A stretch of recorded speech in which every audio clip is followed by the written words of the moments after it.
Well, hello! Are we live? Is it working? Wait, hold on. Okay. I think we're good. Would you look at that? We're live. This is my second stream of the year. Second stream in 5 years. How you guys doing? Hopefully having a good Friday. Playing some Ashes. Just about to start looking around here, see what's going on. Good evening. Oh wait, let me see. That might be a little too loud.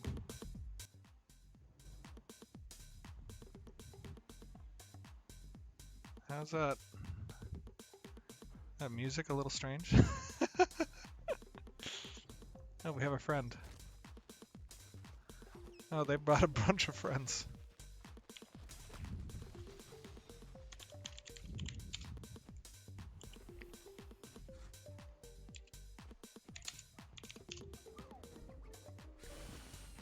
We've murdered them. You are low on your volume. Let's see here. Let me see if I can fix that.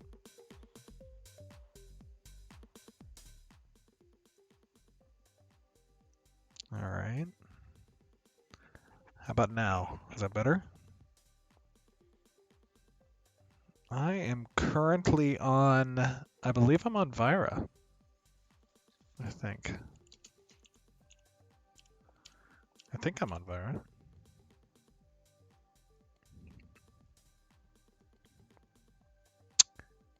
There we go.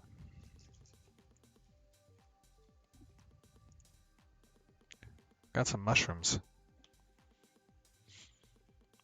That is the wrong server. Is it?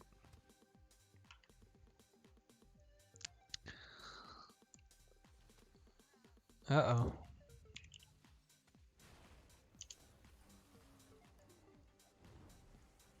There we go. Back to life. Say hi to Carf. I haven't been to Carfin yet. Just been kind of checking out the checking out Vira for a little bit. There was some weird performance issues that was happening. Just want, let me see, give them some hats. It's basically pretty much all I do is just give people hats.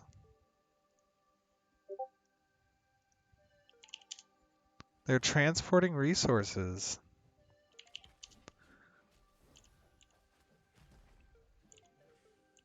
Let's go take a look around, see what's going on. Kieran mounts. Can we get a Kieran mount soon? You need it for your character completion. You know, we do have some Kieran mounts. Let me take a look here. Kieran 0 and a Kieran 1. Let's take a look if they're working.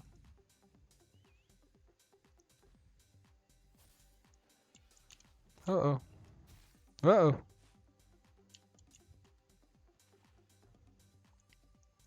Okay, the Kiirans are working. We do have some of them.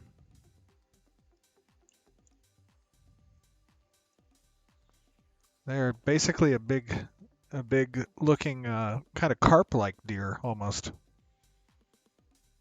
They can't be caught in game yet. That might be something we will take a look at. Uh-oh.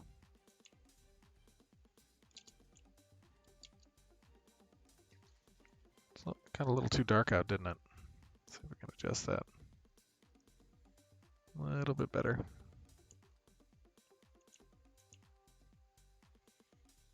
Let me get out of this area.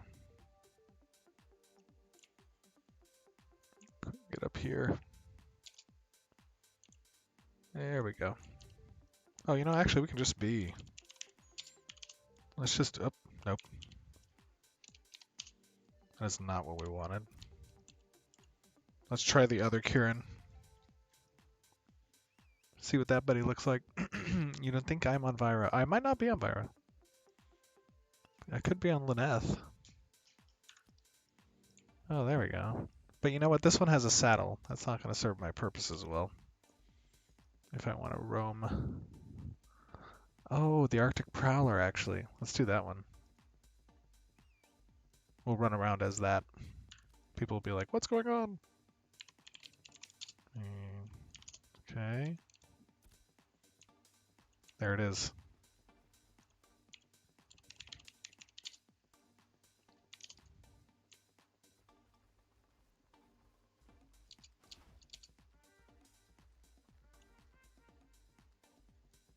Look at this guy.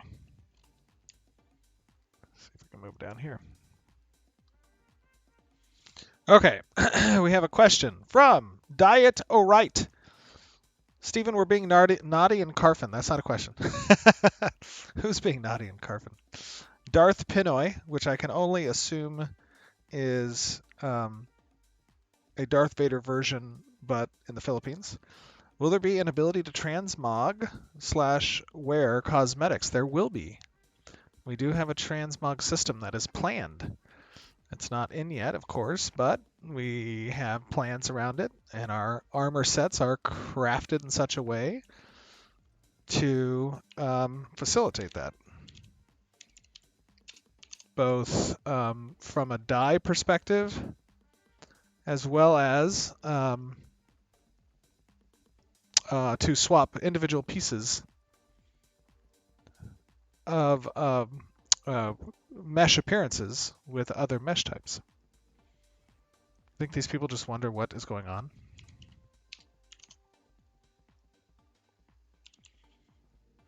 Let's walk.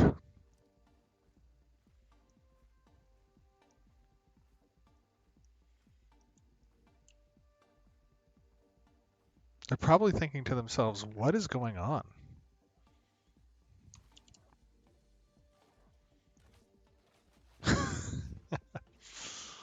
Pleb TM asks, will you guys be fixing the weapon passive soon? We actually know the problem. There is a fix that's been committed for it. And it is currently on one of our QA streams, which means it has to go through QA testing. But I would expect to see some fixes for those issues the week of the 6th, next week. Unholy Ryzen 22, any update on what will happen to Guild War exploiters? Well, they will have some hammers.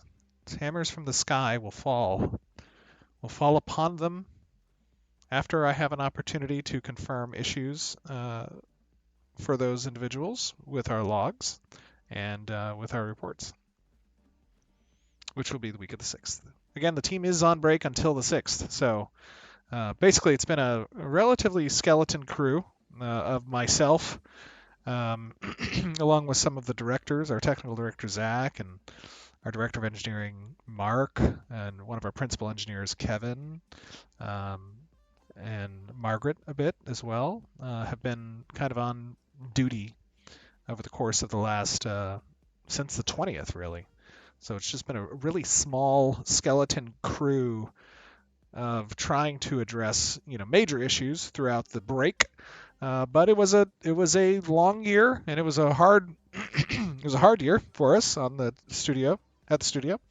So we wanted to give the team basically an almost 17-day long break to just kind of recharge, be with their families, and we were pulling a lot of hours over the course of August, September, October, November.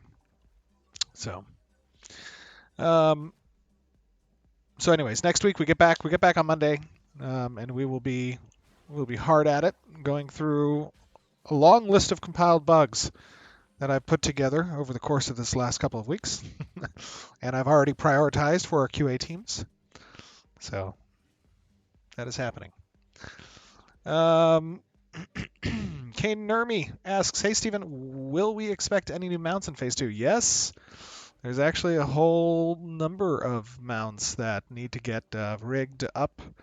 There's some issues, I think, on the data side for the design, but we'll be implementing that throughout the course of Phase 2. And remember, Phase 2 does run up until May 1st, so we have a roadmap that we've released with the outstanding features and systems and content that we intend to implement throughout the next 4 months. and we're going to be sticking pretty closely to that. I think people know what's up. I think they know who this is. This guy used to fly. He did used to fly. I don't know why he can't fly right now.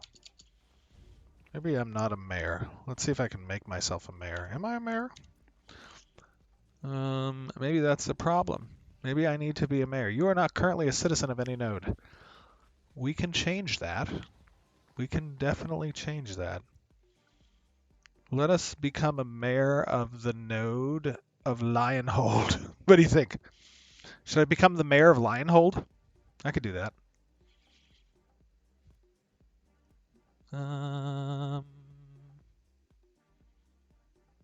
Let me first get off of the Prowler. Let me become a citizen. Ah, we are now a citizen of Lionhold. Very powerful. Let us become a mayor of Lionhold. Am I now? Ah, I am the mayor of Lionhold. Would you look at that?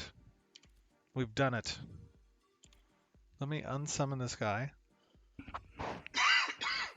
Excuse me. Okay, now let me resummon him. And see if it works. Get ready. And fly. Ah, darn it. He doesn't fly. Why doesn't he fly? That's so weird. We're gonna have to fix that. Okay, that's fine. We don't have to have him fly. Let's actually send him back. And let me grab a moth. Which moth should we grab? Let's do this moth.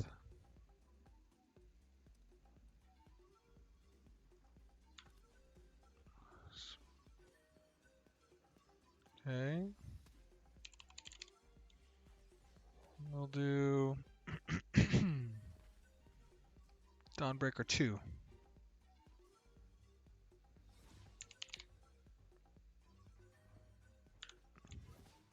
We did it! Oh, I don't know if I like that one actually. I want the brighter one. Sorry, buddy. Let's go with 3. Nope, that's definitely not what we were looking for.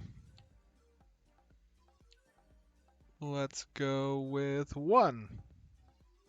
There it is.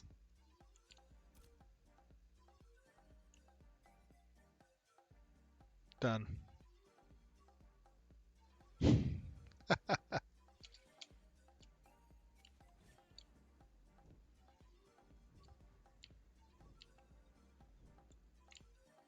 Fly over here. Okay, question. From Bag Yo Face. What affects gear drops? Party size? Average level? Versus mob level? Gear drops are affected. This guy's getting a little buggy. You know what? We can fix that, I think. There we go. That's funny. That rubber banding is a result of the, I think, movement speed getting flagged. Flagged by the cheat heater.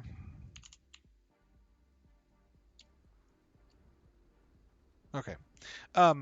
Yeah, so a number of different things affected.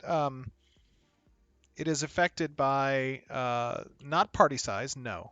However, your party does have a cumulative Lux score that can be affected by a number of different things. There is a Lux Stat, and that Lux Stat influences your drop potential and rates. And when you are in a party, we take the cumulative Lux Stat and we find the average, and then we apply that on the reward table. So level versus mob does affect the does affect the drop chance as well. There's another modifier for that. However, if you are most ideal if you're within, I believe, 5 levels of the monster that you're killing, party average. However, if anybody in your party is over 9 levels higher than the monster, then the drops in the experience do not occur.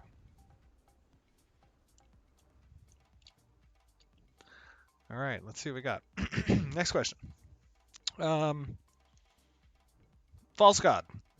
Are there plans to optimize the marketplace so it's easier to search the sometimes 80 plus pages of items? Yes, False God. The marketplace is a very early introduction.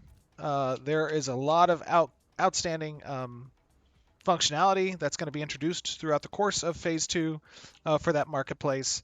And eventually, it'll include things like being able to...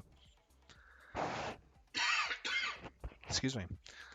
It will include things like being able to search by item type, not just within the advertising section, but also quantity, price, everything that you would expect to see out of a functioning interface there. It's just very bare bones at the moment, so stand by for that.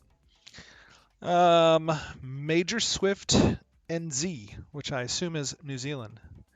How was your holiday, Steven? Is that Major Swift? Is that Major Sick? No, it's not Major Sick. My holidays were good. Holidays are great. Spent Christmas in the cow country of the United States, and very peaceful, very relaxing. I hope your holiday and everybody's holiday was good.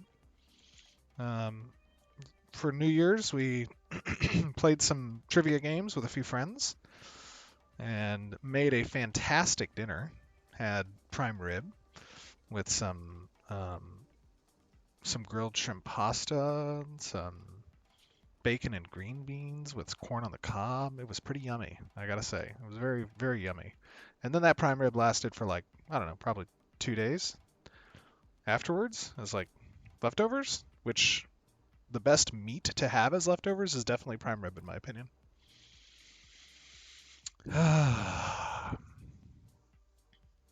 Question from Namira TV, perhaps. Steven, hey, you made all these very cool mounts, but everyone just uses the fast one. Will there be a way to make mounts faster? Yes, there will be a way to make mounts faster. Something to keep in mind is that right now many of the artisanship systems are very rudimentary in their implementation, so as to serve the purpose of demonstrating the core loop. So the basic functionality is there. Now we need to, throughout the course of Phase 2 and 3, expand upon those, introduce the more fleshed out systems. That includes things like being able to augment stats on mounts that have been created through the animal husbandry system. There's also different stats that should be capable through breeding as well. So the base stats will be different when bred. So yes, there's a lot coming. Korkus asks Rogue when? Rogue is being worked on. It was being worked on prior to the break. There's a number of different prototype abilities that have been stood up. I would expect in the month of January that we will have some limited Rogue testing on the private test realm that players can test with, so we can get some good info. All right, let's see here.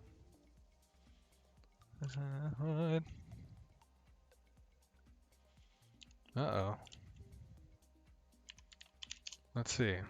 Somebody is stuck on a mount. Should we help them? Let's take a look.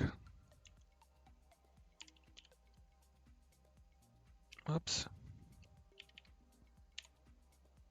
Okay, let's take a look. Renji Maru. Can we get more of an insight into Lux Stat, good sir? No. You cannot. Nice try, though. Nice try. Oh, this person's stuck. Look, they really are stuck.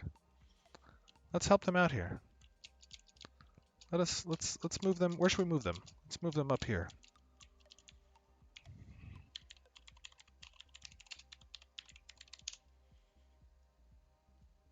We've done it. It has happened.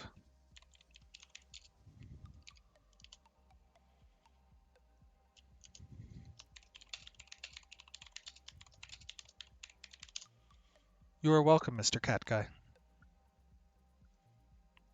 Sure. Santa hat? There you go. You have received your Santa hat. Say hello to Jamie for me. All right. Let us take a let's take another question here. Salted Sotu. Will there be multiple character creation spawn points on full launch? Absolutely. There will be 4 spawn points that's intended for our launch. And then each of those will bisect into 2 different locations, similar to how Lionhold and Simia's Hope exists. Phantom X, when did you last run a Pathfinder campaign? I hope you've been able to have some fun. That is a very introspective question. Have fun. It's been a while, to say the least. Let's just say that. It has been a while. I think the last time, perhaps, that I have ran a Pathfinder campaign might have been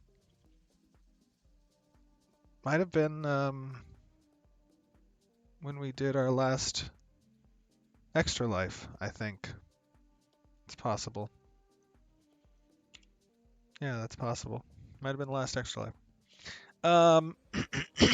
Pretorius2015. I apologize for the coughing, guys, by the way. I'll try to drink some water. Okay. Let's see. Oops, here we go.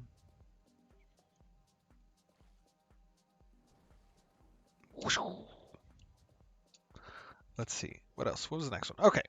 Praetorius, or Praetoritus 2015. Will there be flying mounts for everyone? No, there will not be flying mounts for everyone. However, everyone will be capable of getting a flying mount potentially through either the hard work of becoming a mayor or the hard work of capturing a castle if you're a guild leader, or through a drop chance by certain world bosses, or through successful economic endeavors by purchasing those said drops from the people who do achieve them. So there are multiple ways to earn the trophy, and the trophy is basically anything that is scarce. That's the whole goal. Create some interesting competition. Not so much a checkbox, right? That's I guess at the core of the philosophy. Wutaja, Steven, regarding loot tables.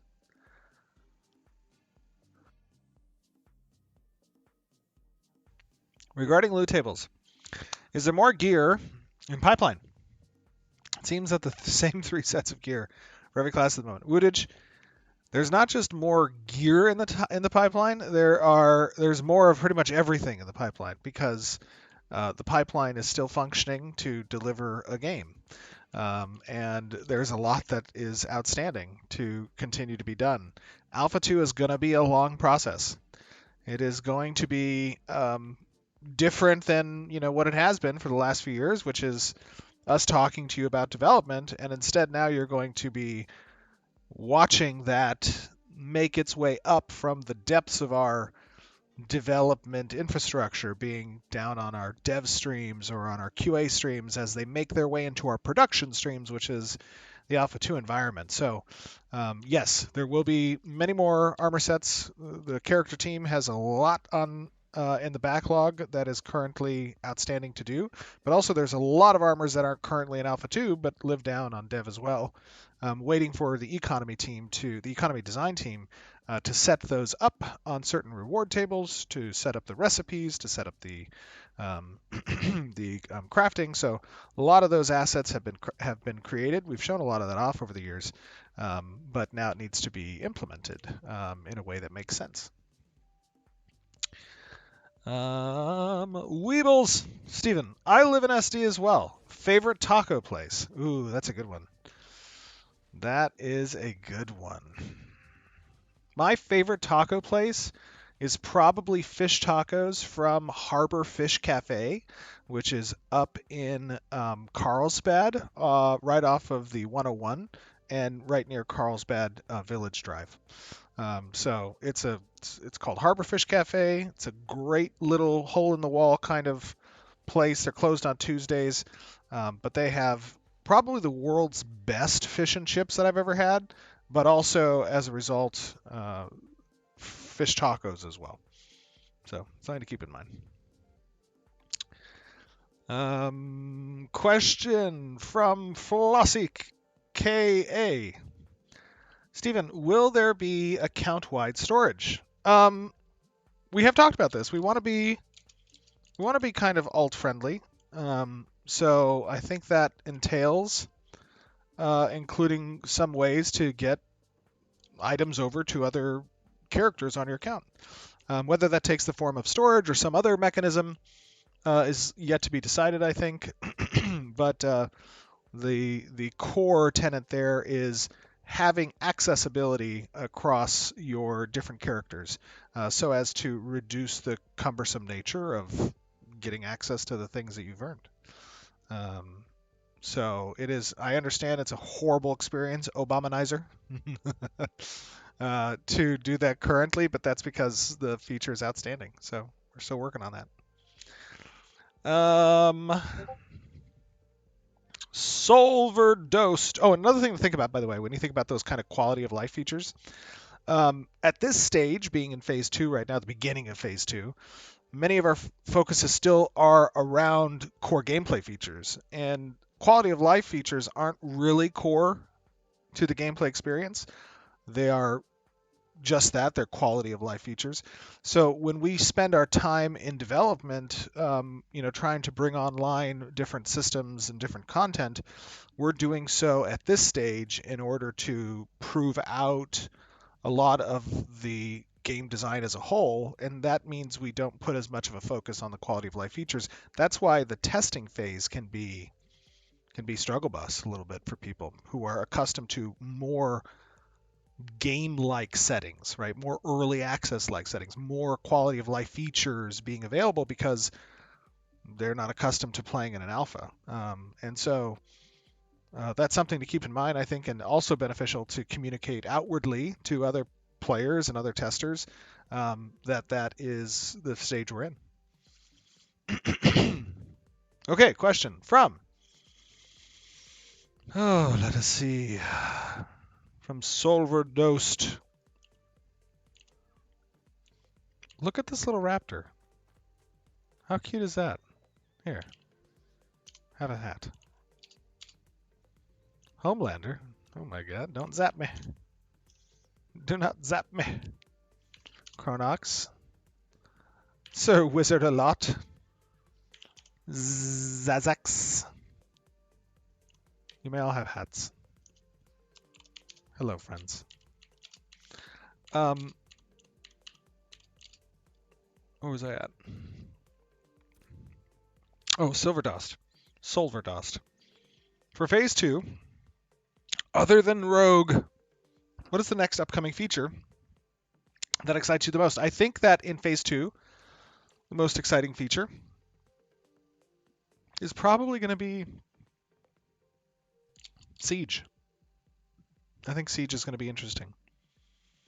I think Siege is interesting for a few reasons. It combines a nexus of reward opportunity for player and economy, relics to be implemented and introduced and fought over. So there's scarcity there, competition and friction between different players, player groups. It's going to have us be focusing on optimizing our combat system for large player battles, as well as really testing the work we've done over the course of the last 2 months on server architecture and network performance. Those are the reasons why I think Siege is going to be really a system that weaves together all of these different points in the development.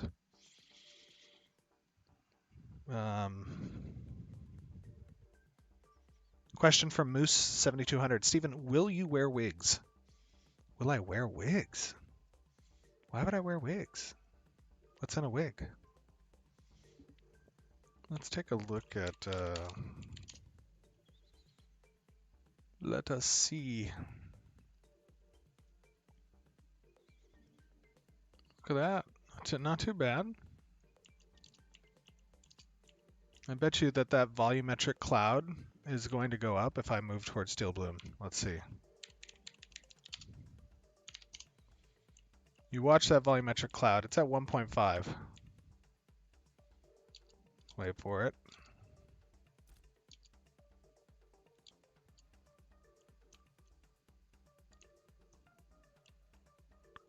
Okay, not too bad. It's not bad at all, actually. Very nice. Let's take a look at one other thing.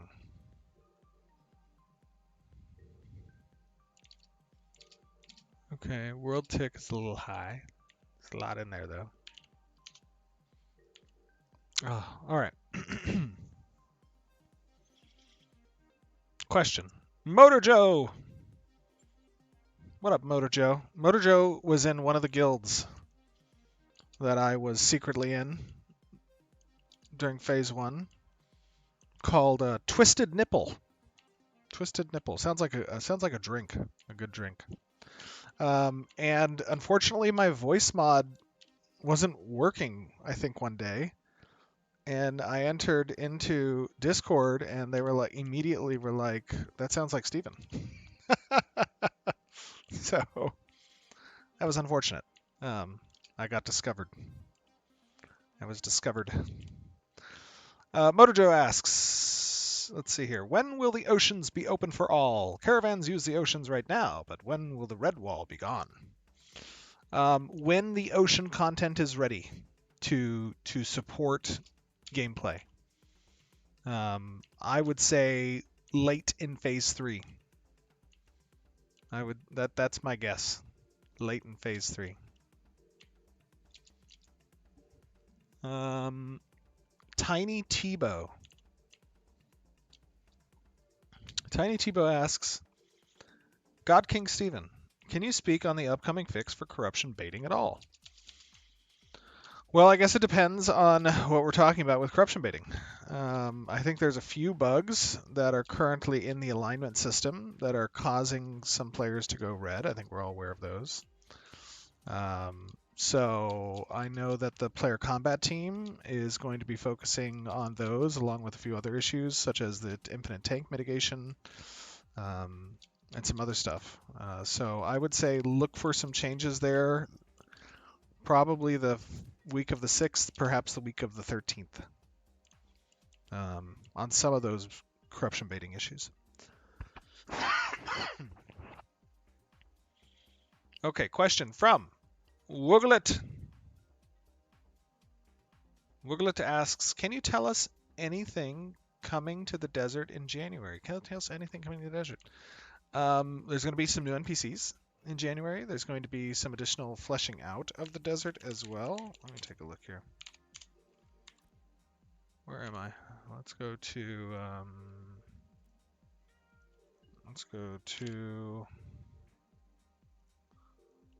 take a look at the desert.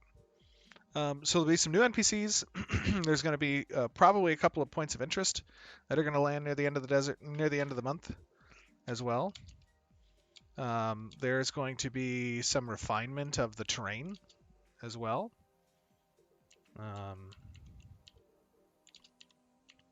Right, you have this playable space that is relatively on par, I think, with where we want the desert to exist visually.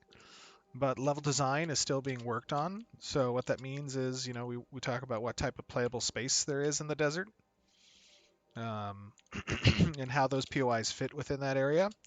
You have these, large kind of cliff structures that are helping to kind of break up those playable areas.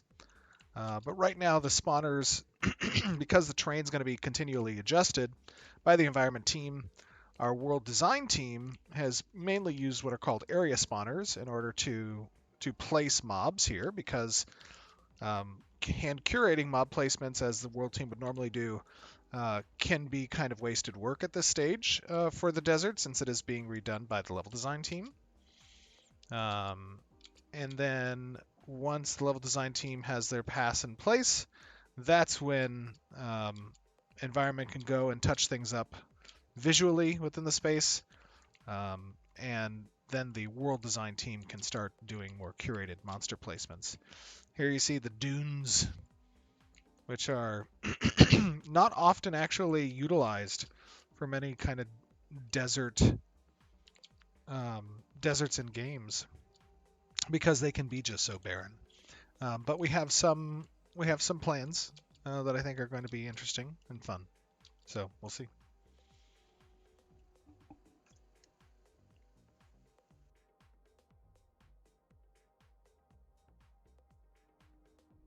Sorry about that. Okay. Next question.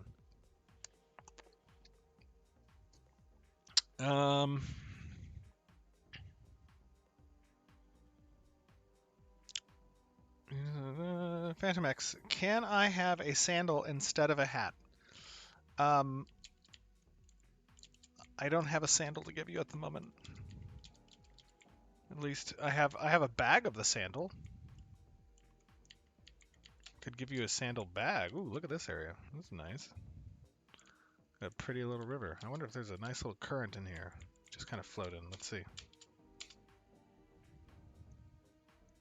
Yep.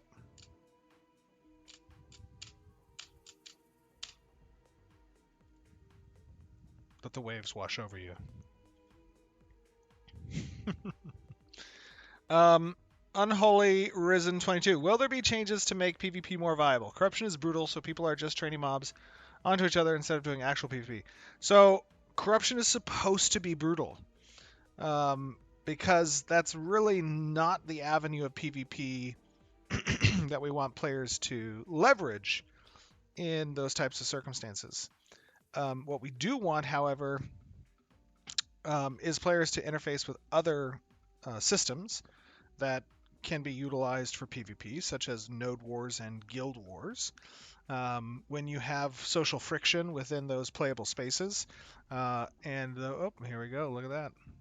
A war has ended between IL, and dopamine. So utilizing those systems to engage in PvP is preferred. Corruption is really kind of a last resort, if you're willing to pay the risk price of it, right? So something to keep in mind. However, I will also say that corruption is overtuned currently. And the reason that corruption is overtuned currently is because in a test environment where players have less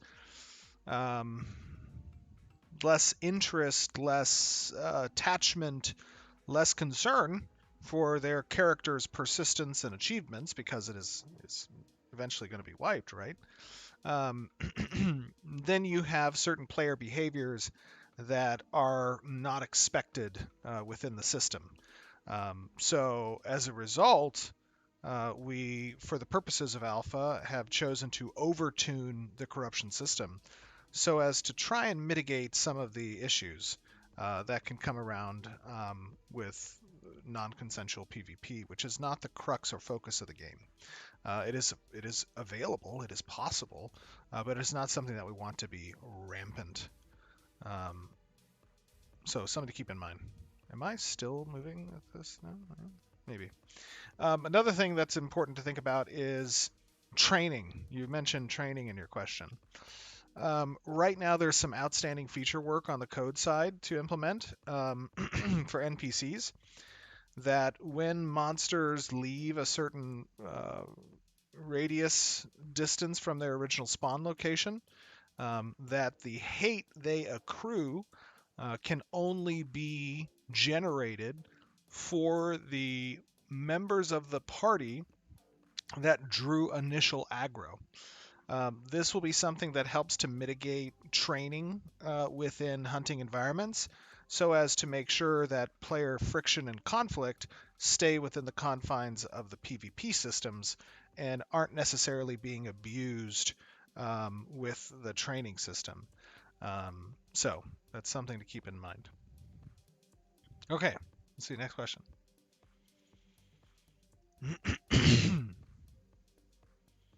Next question is, I lost where I was. Sebanic. When will you guys be working on class balancing? I am having a great time playing cleric. I don't know why I read it like that. Sometimes my inflections are a little kind of crazy. Sorry, when will you guys be working on class balancing? I am having a great time playing cleric, but I do think it's a little overpowered. You think? I think so too. When will we be working on class balancing? We are consistently working on class balancing. So the combat design team, each designer kind of has governance over a particular archetype, and they are constantly thinking of things that need to change. How's this music? This music might be a little too bouncy. Let's find a different one. What is a different one?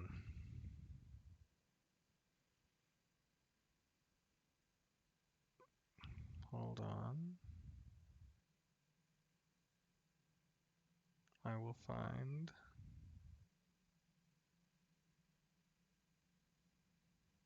something. There we go.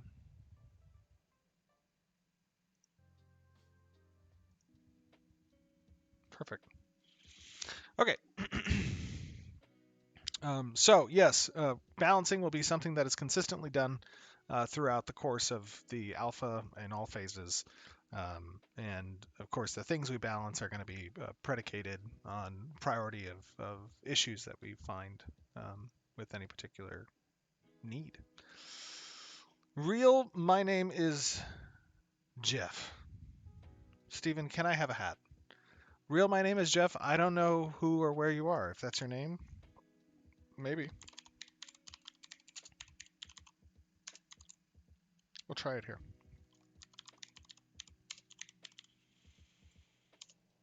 Nope, you're not on Vire, buddy. I'm sorry. And your name's not real. My name is Jeff. I think that's a lie. I don't know if your real name is Jeff. Your name is Jeff. Oh, okay. Well, let's see. Ah, I found you. I found you. Let's see. Hold on. We'll see where you are. Ah. Hello, Jeff. How are you, Jeff? Please enjoy. A Santa hat. For you, my friend. You may wear the Santa hat with pride.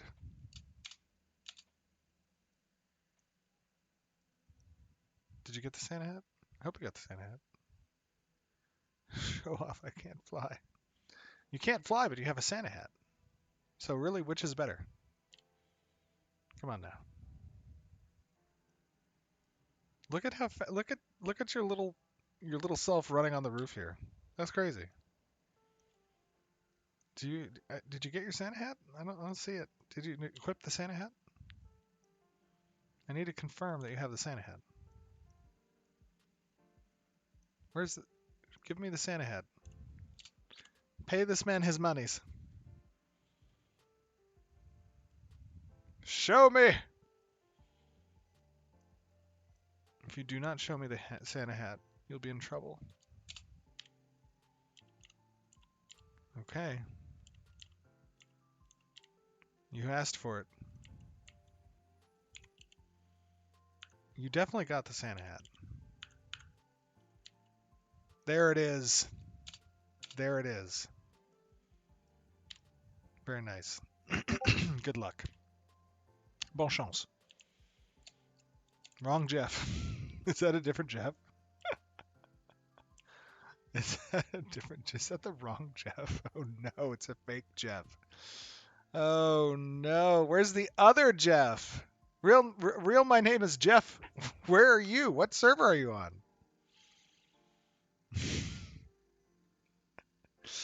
Oh, Jeff. Jeff. I don't know what server Jeff is on. Let's go. Let's try Lyneth. I don't think Jeff knows what server he's on. Oh, you're in the same server? That's not possible. That can't be possible. What is your name then? It's not Jeff. You're lying. My name is Jeff. Oh, so it's just my name is Jeff. So someone took your name. All right. I'll come give you a hat. Well, I guess some Jeff dude just got a hat. Probably has no idea. He's like, what the hell? Steven just shows up and gives people hats? That's kind of crazy. Talk about dedication. That guy's like, what is happening?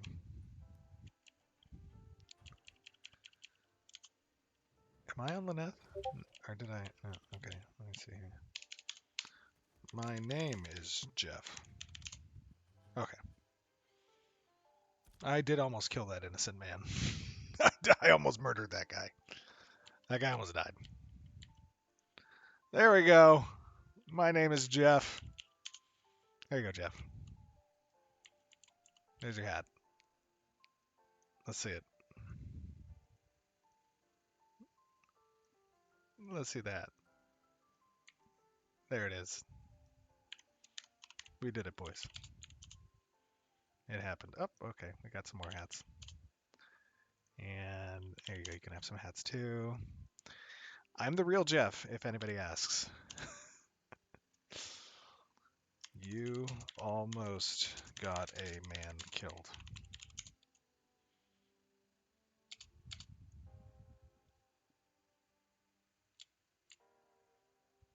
Okay. Let's see what we got.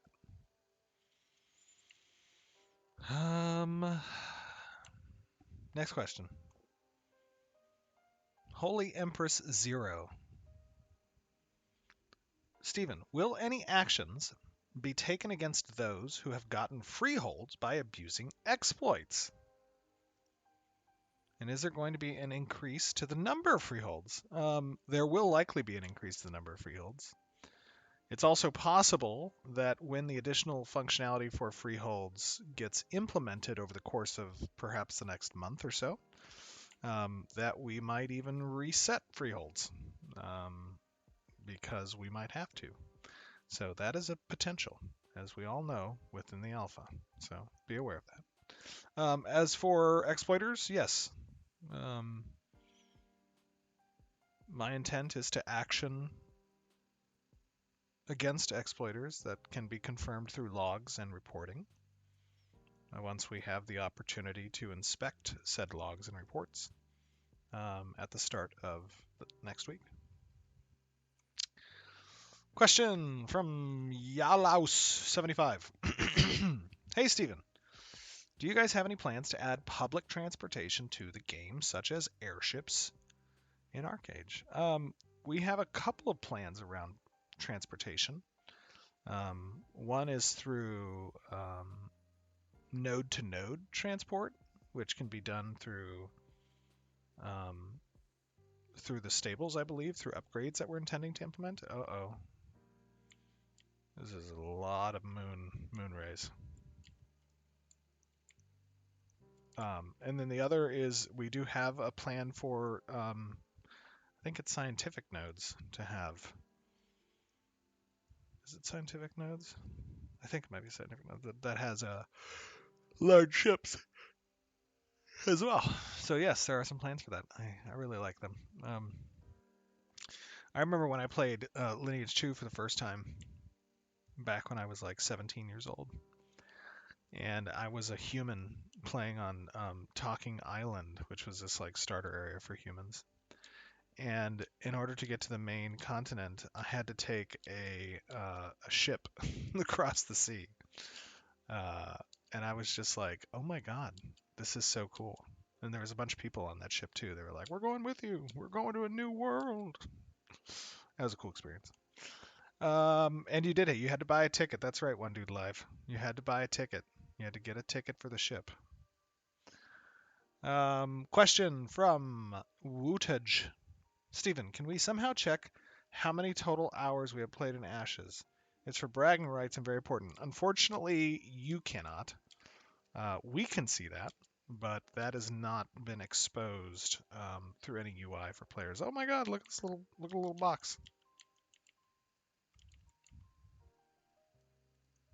Look at this little box. What is this box doing here?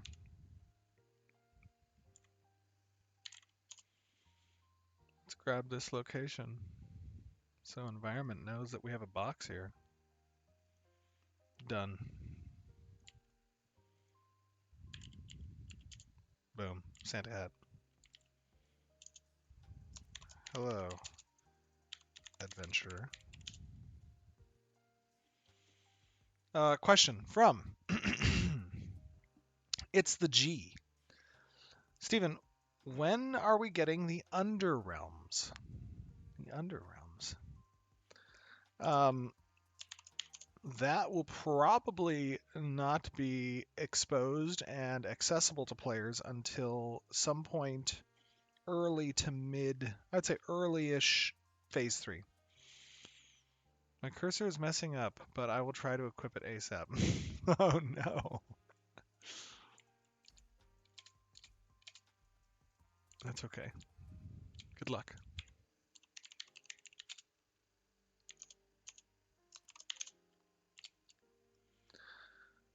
Let's see where we're going now. All right. Next question. Layla Shtara. Steven, can you pay my 134 taxes, please? I can't. I could, but I can't.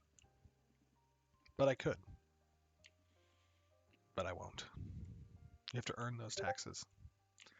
There's only a few things in life that are certain. Taxes are one of them. There are other things as well, however. All right. A question from Madogi. Why, when I join a node at level 11, are my taxes 112 taxes? That's a good question. The tax system, like many other systems, will undergo balancing. I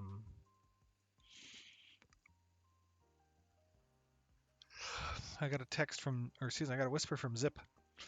A small group from my guild are going to Vegas the last week in March, from the 24th to the 28th.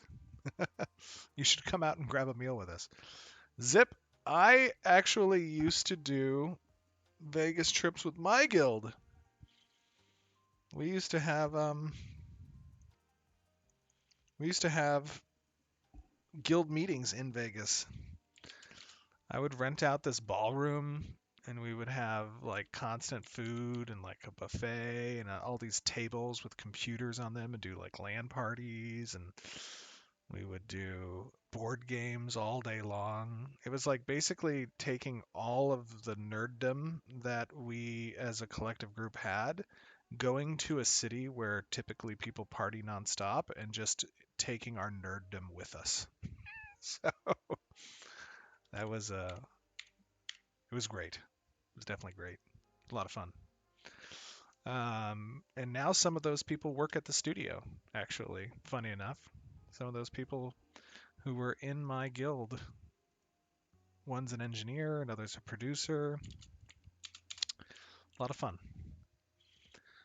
All right, next question. Next question.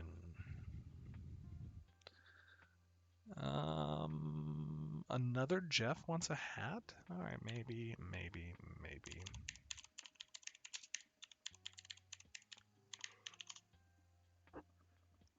Ooh, so I guess tonight's just a good night for Jeffs. If your name is Jeff, it's a good night.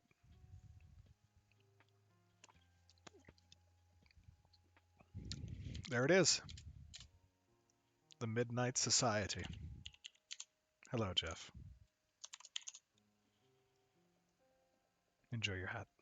Oh, I love that. I like your runic steed, brother. Very cool. Great job there. The Midnight Society. I also like the guild name. It's a good guild name. Very cool.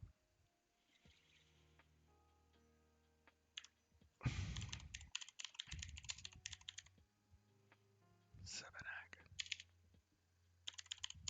All right, Sevenak. We'll get you one too. Some more questions. What other questions do we have here? Chat is moving so fast. So fast. All right. I found it. There's your hat. Greetings. You may also have some hats. You were near. Oh, I think I gave a wolf a hat. I don't think wolves can get hats. Whoops.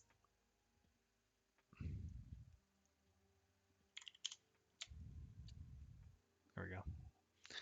All right, question from Salted Sotu. Is every zone going to have all the materials? Or will gathering materials be exclusive and more common in certain areas? Every zone will not have all the materials. That is a very key feature of the economic systems in Ashes, is that resources respect locales, and that is in part why our harvestable system is so complex, because each of these harvestable resource nodes that you see are part of a broader ecosystem of artisanship nodes that populate based off of tier of resources and type of resource. And they have specific locales in which those resources get spawned, and that's influenced by the harvest rate in those locales as well, which is basically our land management score. So if resources get harvested too early in their life cycle, that can have a more profound effect on the land management system. If they're continuously depleted, it can have a more profound effect, and certain types of resources spawn in certain locations so as to create this ebb and flow of supply and demand that then puts the agency on players to move those resources through systems like the caravan system and merchant trade ships, and there then becomes a new opportunity for player friction as well, as those resources can be very lucrative. Right now, you're seeing a lot of the caravan system be utilized for commodities because the system is not fully implemented, of course, yet. But eventually, the need for moving resources from zone to zone and from locale to locale is going to be more prevalent as more nodes get stood up that require heavier resources in order to actually complete certain building types that offer new craftable workstations. So those types of things are eventually what the system's going to entail. All right, next question from King Manny TV. Steven, hotkeys. I understand that loot rolling is already in, but could we have the hotkeys for selections need, greed, and pass? That's a great question. It's a great question. We should. We should do that. I don't think that's on our radar right now, but I could take a note, and that's a relatively easy thing to think about here. Let me grab this. Let me grab this thingamabopper. Hold on.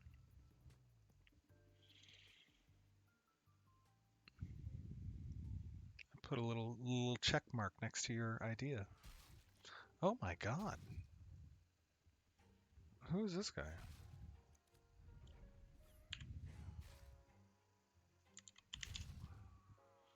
You attack your creator? Okay. Tayloon asks, Steven, Stuffertons when? And can we have a stuffed toy dragon mount as well? No on the toy dragon. And also no answer on Stuffertons when. But Stuffertons soon trademark? So we'll see. Okay, question from Pack Zen. Will there be gatherable hot zones in PvP areas to encourage PvP for higher tier and density resource gathering? Absolutely. 100%. The important thing to keep in mind about resource gathering and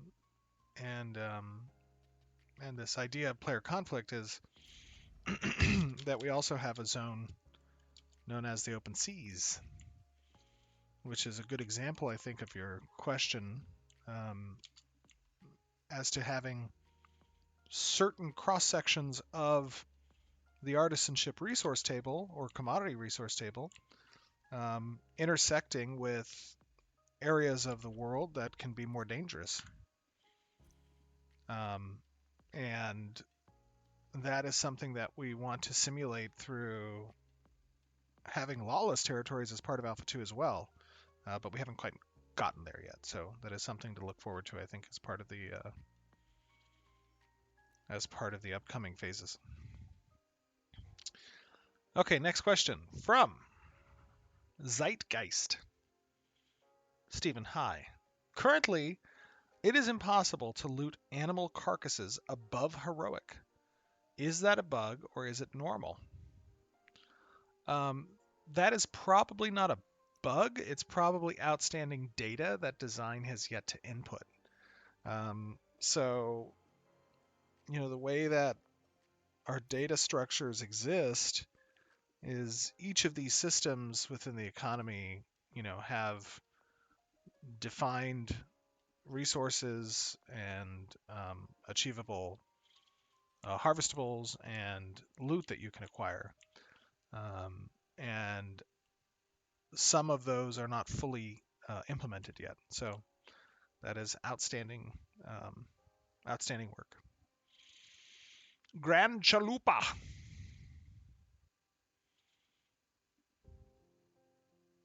asked a question. Steven, can we have a capybara mount, please? Yeah, that'd be cool. I like that too. Can we? Yes. Will we? That is the question. Maybe. Maybe we will. Who knows? Who knows? You know what I want to do? I want to run around as that fox again. Let's do it.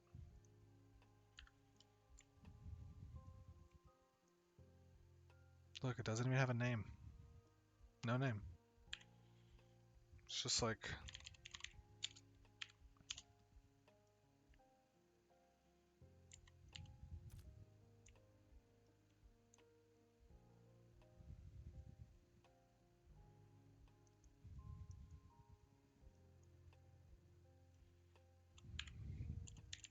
Let's see who we find. Oh my god. These little gremlins.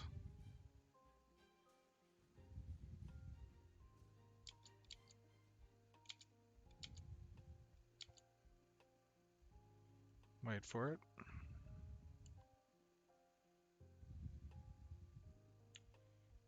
Wait for it.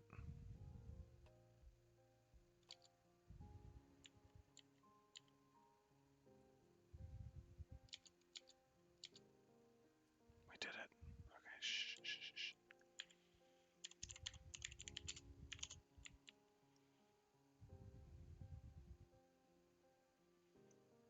They're over here. I saw somebody. They have no idea. There they are. Ayasha. Ayasha. Now we just slowly walk. We prowl. Actually, let's just... I think they might have caught... Oh, okay. All right.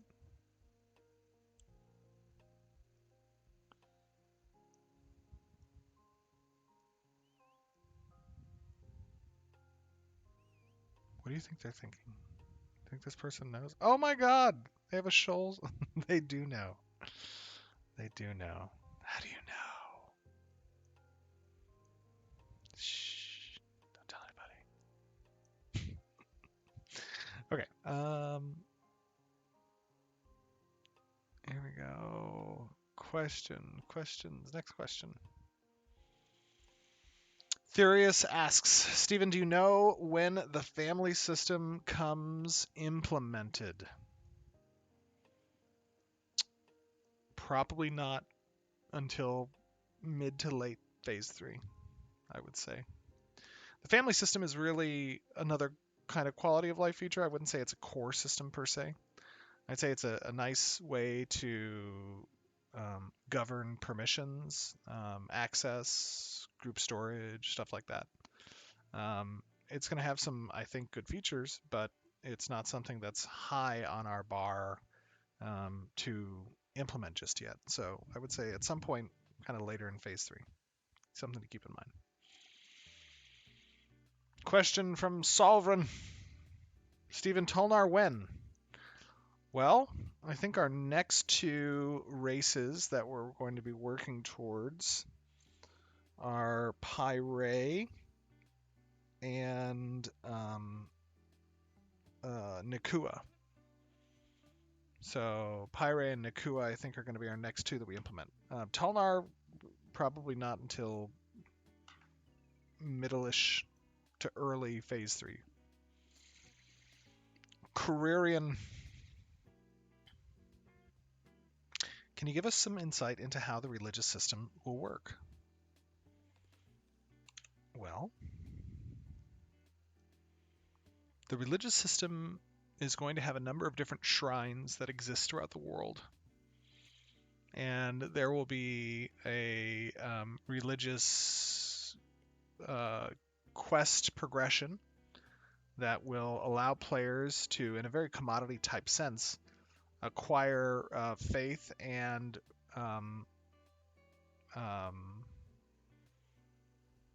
tribute to establish shrines into temples within certain nodes throughout the world. That will then interconnect with certain story arcs and commission buy order type quests that are available within that area to service the temple for its upkeep of tribute.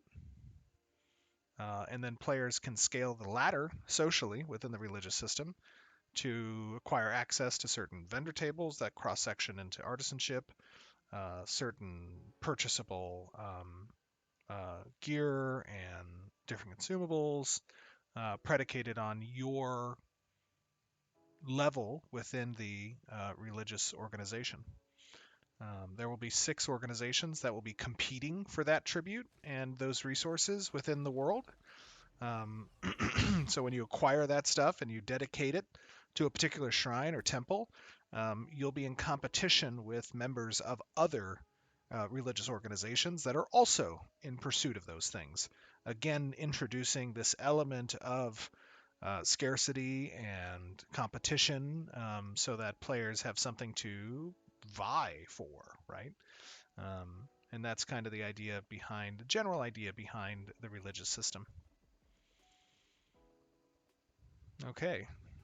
Look at this. You guys are just bleeding me for information. Unbelievable. Is that all I am to you? Am I just an information boat? I'm going to get in trouble. I'm giving too much information. Okay. Greymaker says yes. Yes, that is what you are. Quirian asks, can you give us some insight? Oh, I already did that one. Sorry. Okay. Alec from Ashes. Steven, come to the forge and give the Black Talon some hats. Oh, okay. I was just walking down the street here a little bit. I got some friends.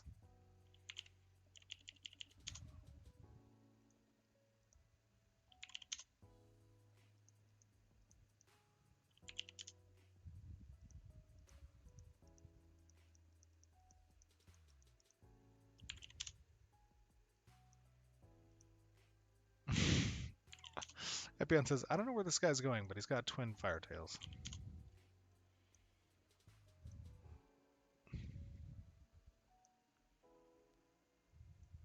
Alright.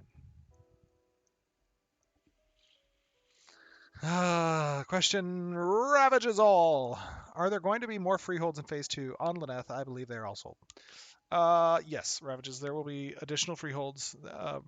The initial implementation of the freeholds was kind of a sparse placement of it. We'll be implementing more, and as the system continues to grow,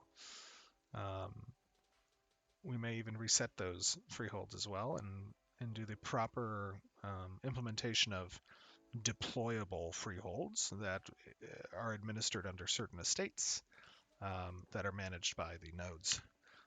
Right now, what we wanted to test with this initial implementation is the permissions, the ability to plant these root balls, to harvest, to purchase and own, the connectivity to citizenship as a predicate requirement. There's a number of different initial systems that we wanted to implement with the freeholds, but as additional elements come online, you'll see that system expand. Question from Ash333. By the way, if you hear my voice kind of like shaking a lot, it's because I use a leg shaker when I sit at my desk. And that sometimes makes me shake in general. Okay, question from Ash333. Hi, Steven. I love the game. Can I pretty please have a Santa hat? Melody Ash in Lyneth.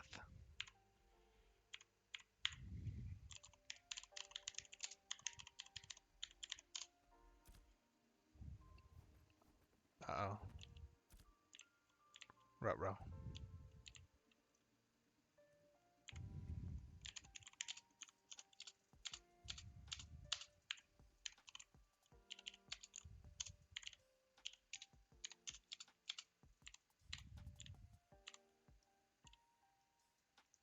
Hello, Melody Ash. Of the Windborne Trading Company, I bequeath upon you this hat. Bestow, bestow, bestow. Not quite dead. May it be a guiding light when all other lights go out.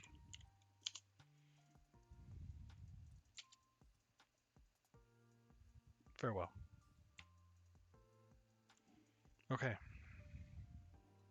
Next question. Zepgup. When will the mail system be ready?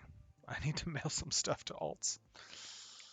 Right now, the mail system is utilized primarily for system requirements. We'll probably be opening it up to player interaction at some point early in Phase 3, maybe late in Phase 2, probably early in Phase 3. Whether or not you'll be able to use it to mail things to alts, that's a different story. Oh my gosh. All right, next question.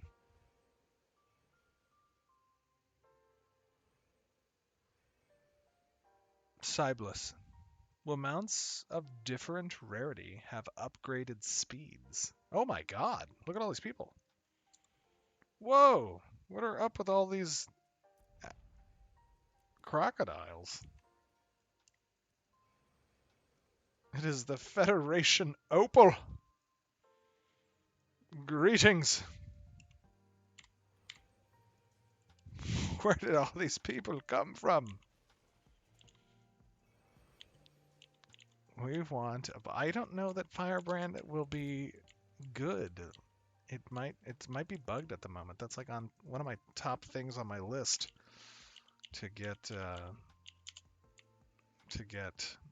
fixed next week. But let's see. We can try it. Let's find a flatter area. Let me just find a flat spot. Flat spot. So he doesn't get bugged. Okay, here we go. This is relatively flat.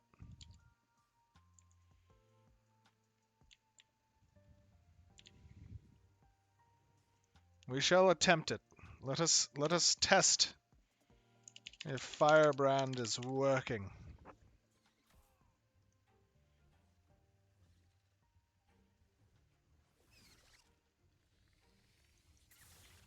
Oh my god.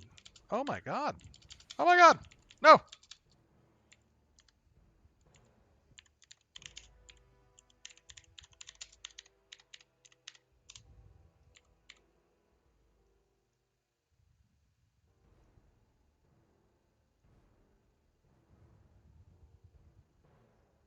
Where is it? Oh my god.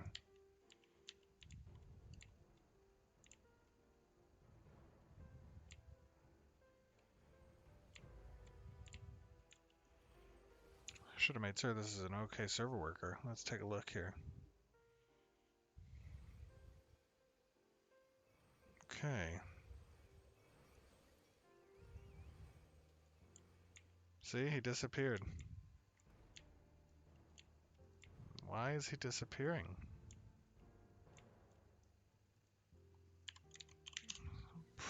It's probably a replication issue.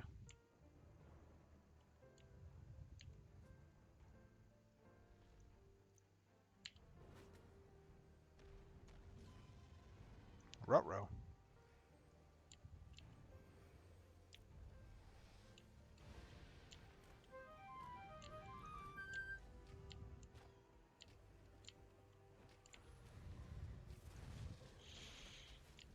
I feel like each time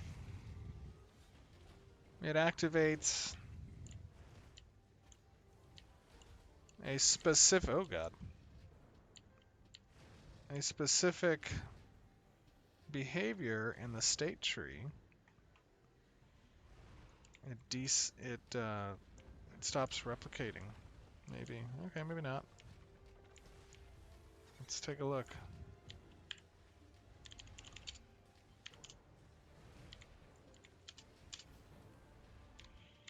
Bomb, bomb. Okay, they're doing good work. This is good.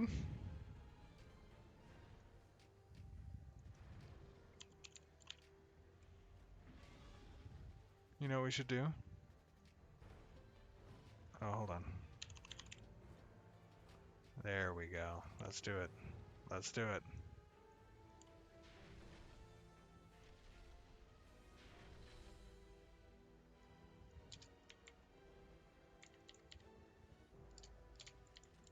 Oh no.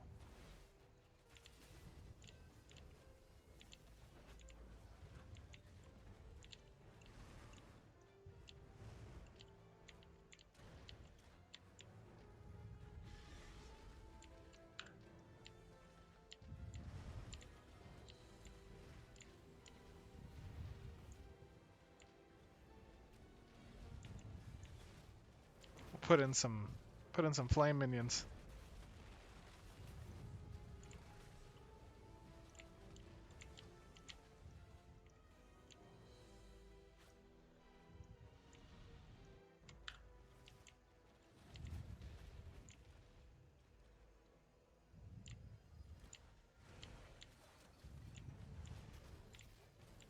It's happening.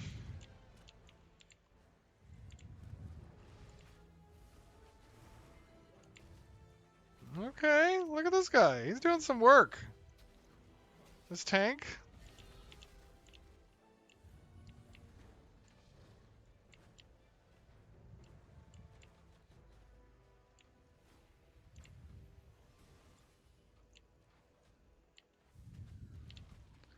Let me actually check something. Hold on.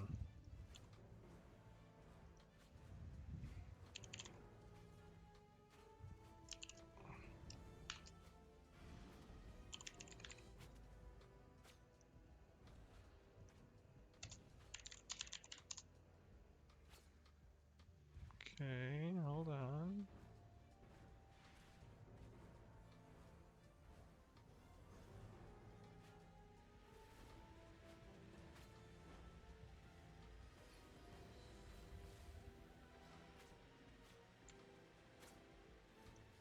Let's see here. Wait a minute.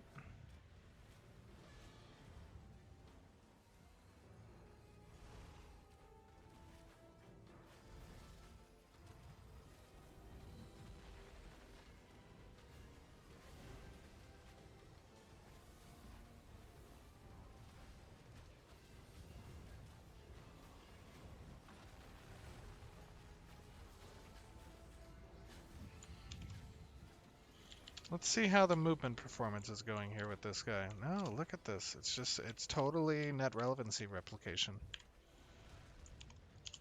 Let me take a look. Debug this.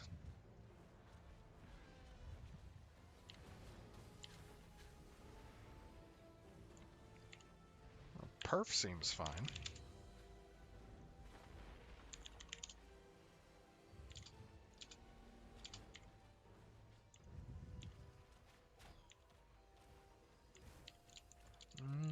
World tick times through the roof.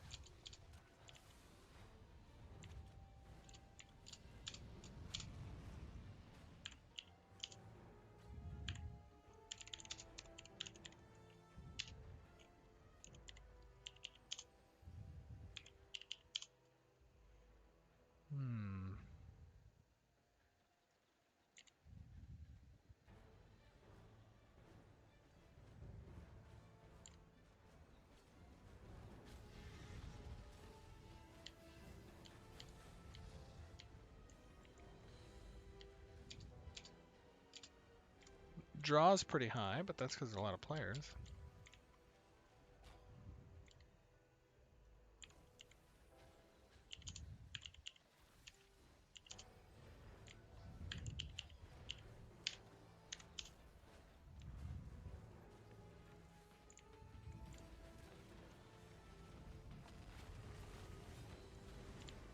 Sorry guys, give me 1 second.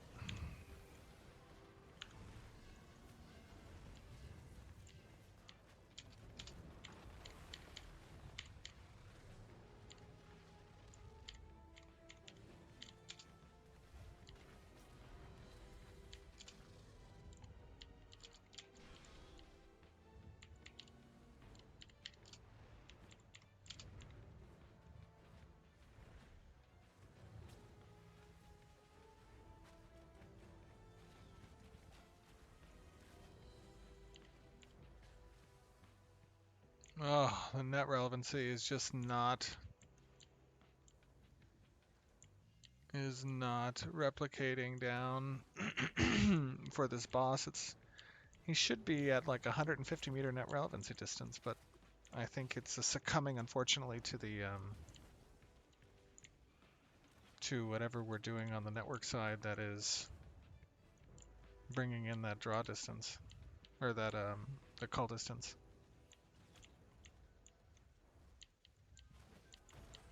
It's okay. We fix. We fix. Okay, questions. Sorry.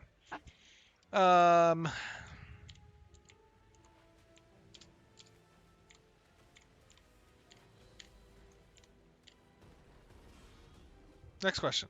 Let me go back. Where was I? Go back to the questions. All right. Question from Mad Doggy. Will clerics get a movement ability like the majority of other classes? Clerics do have a movement ability. I believe it's Wings of Salvation. You have to move to a target, though.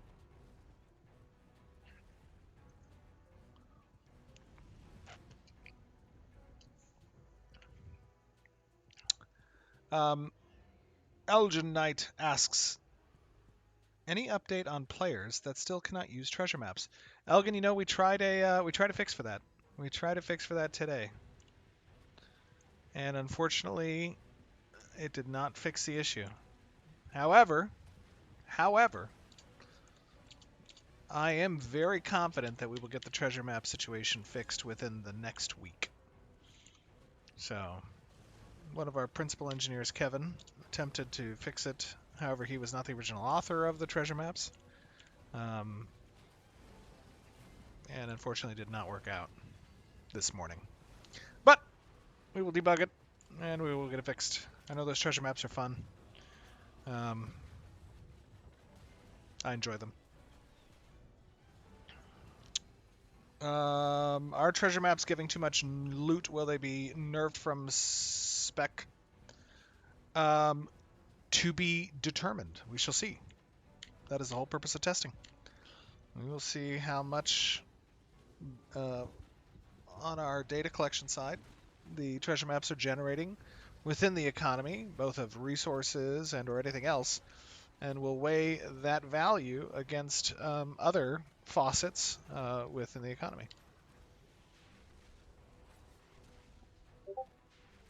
Next question. Merkwater asks, are alts supposed to get a vote for cities? Oops. I lost him again. There he is. Or why? Let's see. Hold on one second. Let me see.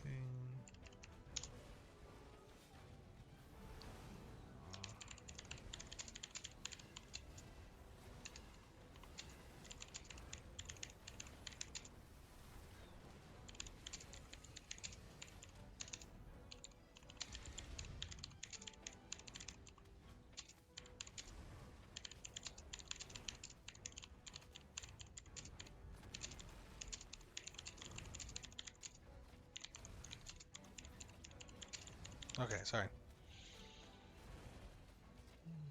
Let me check. Okay, so sorry. Are they supposed to? Are all supposed to get votes for cities? No, I don't believe so. Or sorry, yes, I do believe actually they might be. I can't remember. That's a good question. Is it that it's limited per account citizenship? No, I think that you can still have citizenship on alts. So yes, alts are intended to be able to participate in elections. It's housing that's limited per account.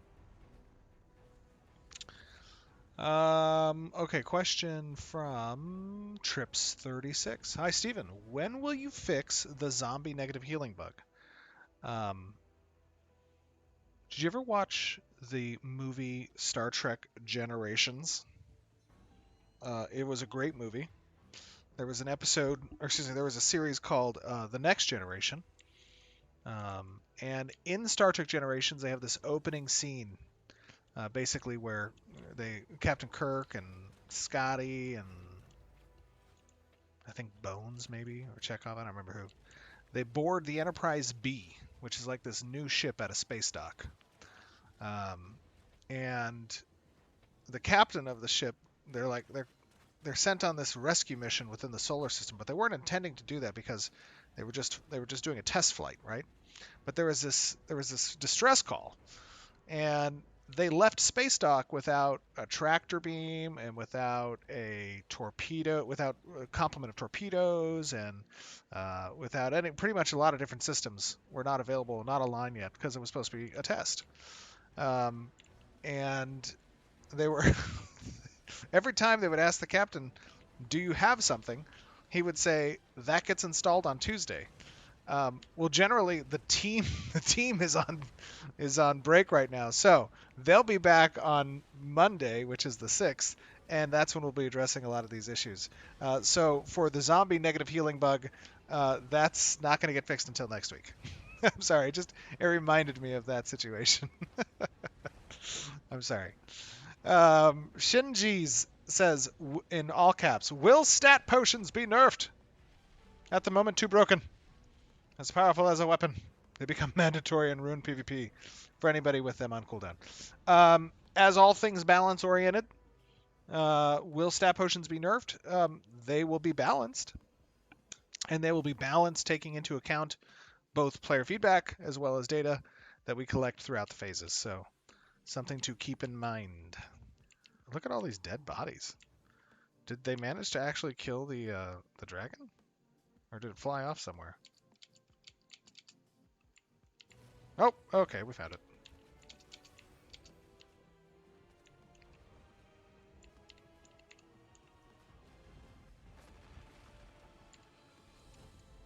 Are they doing it?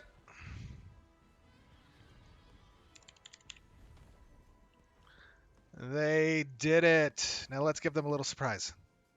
Should we give them a little surprise? All right, here we go. Boop. Get him. Get him.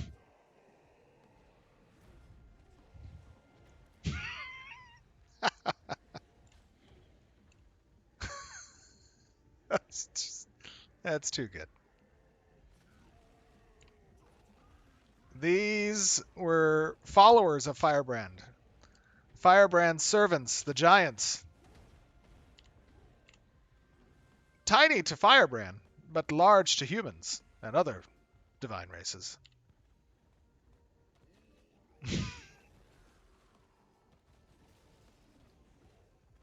Okay, next question.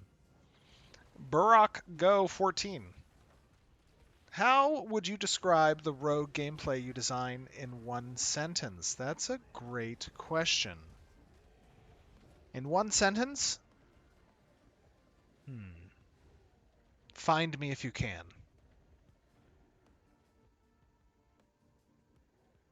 Yeah, that's a good sentence. Find me if you can.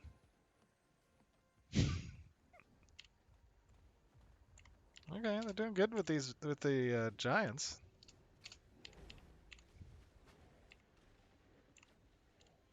Oh, poor Casey. Cobear says, please fix my caravan. It has been stuck deploying for 3 days, and I can't, I can't launch it. I'm sorry, Cobear. That'll be installed next week. We'll get that fixed next week. There are definitely some caravan bugs, for sure.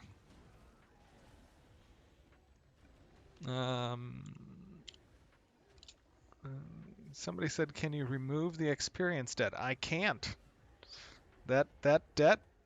Look, these giants are not happy about the death of their Firebrand. Firebrand was a near and dear to their hearts. And, you never look a gift horse in the mouth, they say. Firebrand was the gift. Oh, and there it is again. Yep.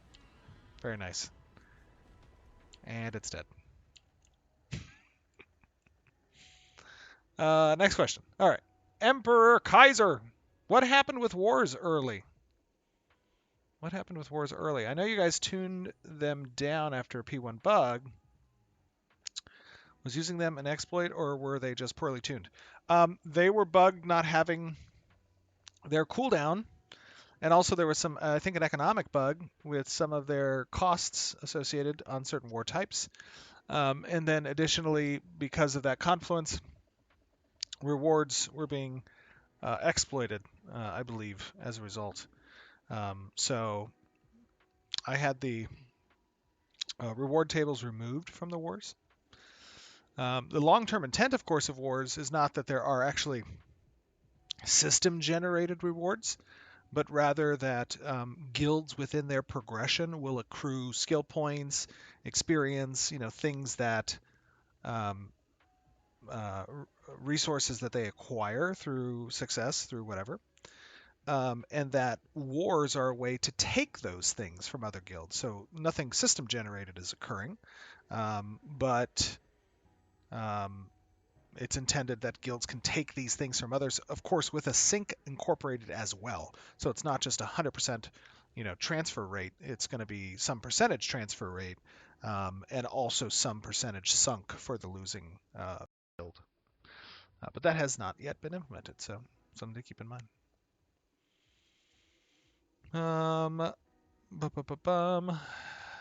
Next question.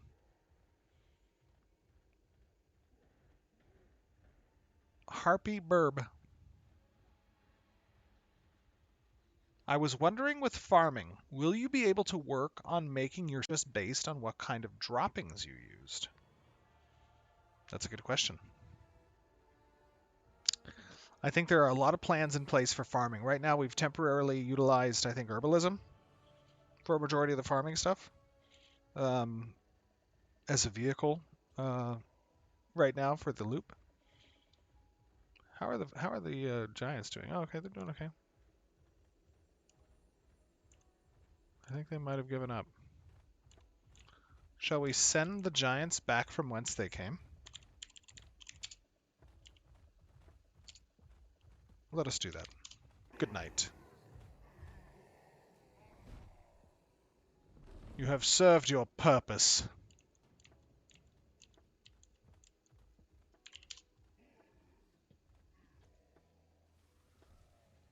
These poor Giants. That's so sad. Next question. From Tayloon. Steven, are the Discord pings on your end? I keep hearing Discord pings and I can't tell from where. That might be possible. I think I set up OBS to just take my desktop audio capture. That's entirely possible. I get just a lot. A lot. I think I have like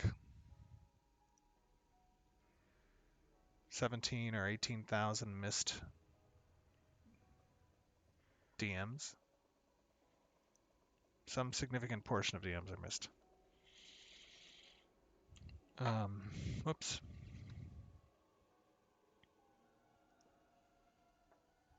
There we go.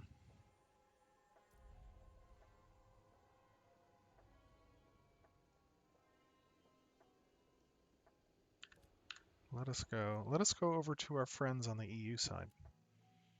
It's probably like 6 or 7 in the morning there.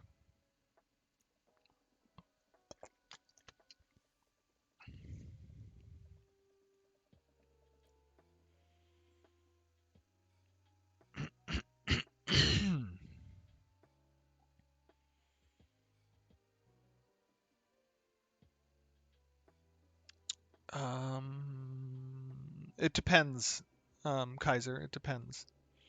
If you were in one of the guilds where they were just on repeat war decking nonstop for the rewards, then that would have been exploitative. Oh no.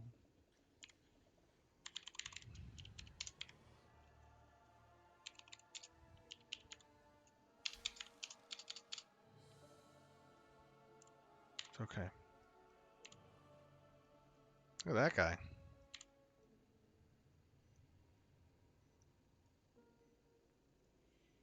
Good morning. Aw, look at that. Good morning. Good morning, my EU friends.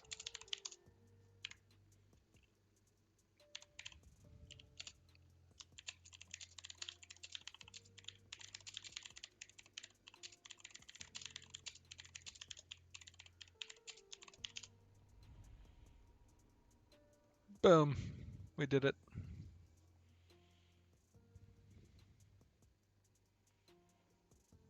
Happy New Year. Oh yeah, I should do that. Happy New Year.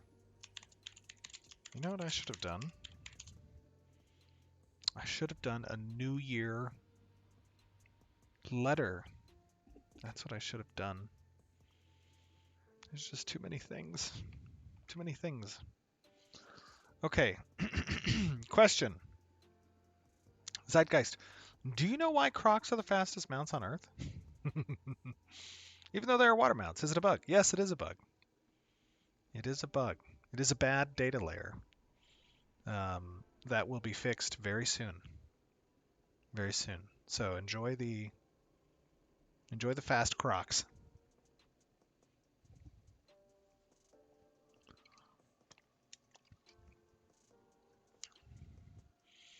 Shankletons says, last stream you mentioned that some features might be pushed back from launch. Could you elaborate on that at all? Will Phase 3 have the additional map biomes introduced at some point, like the Redwood Forest and Frozen Mountains for testing? Phase 3 is going to have a lot of different biomes implemented, actually. Speaking about features that might get pushed back, I mean, it really kind of depends on how alpha goes, right? Right now, I think that we have a pretty solid perspective on the features that we've outlined to the community and that are on the wiki. I think my comment was really more focused around like as we've navigated through developing these features and implementing them into the game, a lot of times other thoughts happen on the design side, ideas come up, and we're like, oh, wouldn't it be nice to do this too? And wouldn't it be nice to do that? And you see that, as we kind of go through development. And what we do is we take those ideas and we say, that might be a good idea, but let's put it over here. And over here is post-launch. And let's get through what our focus is for the core features and tenets of the game that we've outlined to the community. And then once that's delivered, we'll talk about implementing these additional features post-launch. So that was really more, I think, in reference to what I was talking about.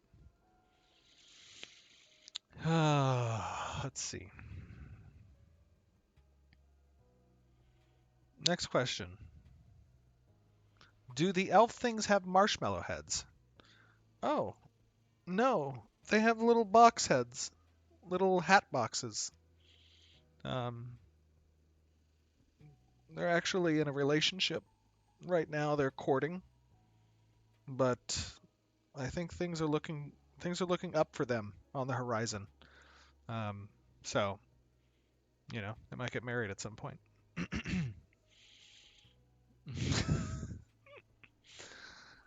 All right, let me take a look here. We have been streaming now for nearly 2 hours. Would you look at that? I think I'll take probably a few more questions, and then I have some other work that I'll probably get to before the night is over.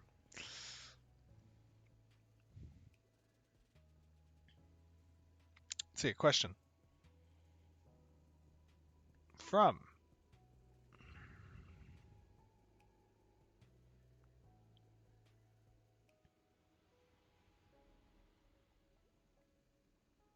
let's see here. Everything is just moving so fast.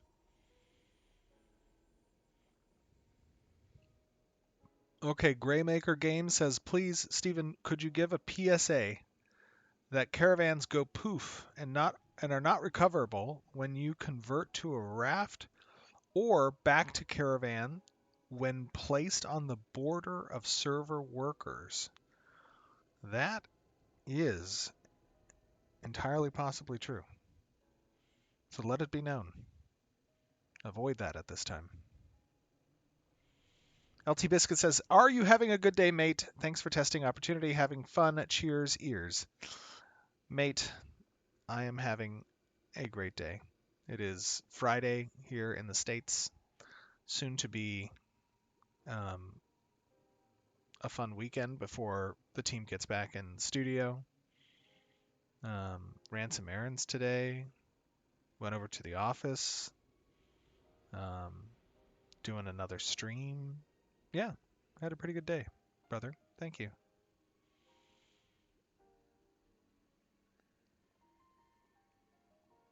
Let's see here. Next question. Come to the Forge entrance for a hat giveaway. Is that on this server? Is that on Lotharia? If it's on Lotharia, just tell me who I'm porting to.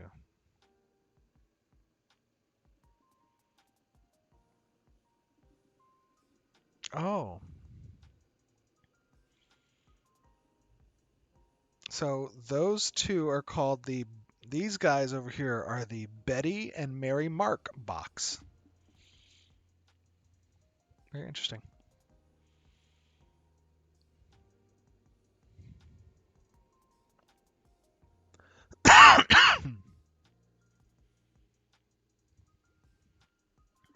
Oh, sorry. Betty and Mary. Betty, the last name is Box. Betty and Mark Box. That's their names. Let's see. Nartonar asks, will the people that get or that have their freeholds reset be compensated with something?